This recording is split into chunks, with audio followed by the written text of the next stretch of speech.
بات کریں گے تربت میں انسانیت سوز واقعے کی۔ مسلح دہشت گردوں نے معصوم بلوچ خاندان کے گھر پر حملہ کر دیا۔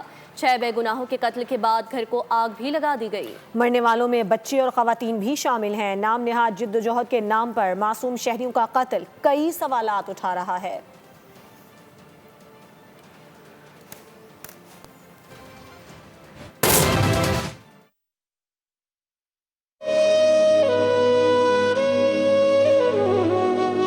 تربت میں انسانیت سوز واقعہ، مسلح دہشت گردوں فتنہ الہندوستان کا حملہ، بچوں خواتین سمیت 6 بے گناہ افراد کو بے دردی سے قتل کیا گیا۔ گھر کو مکینوں سمیت آگ لگا دی گئی۔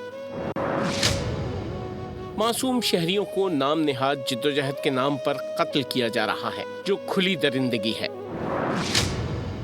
یہ واقعہ واضح کرتا ہے کہ دہشت گرد بلوچ روایات یا انسانی اقدار کا احترام نہیں کرتے۔ سبسکرائب کریں اور بیل دبائیں تاکہ کوئی خبر رہ نہ جائے۔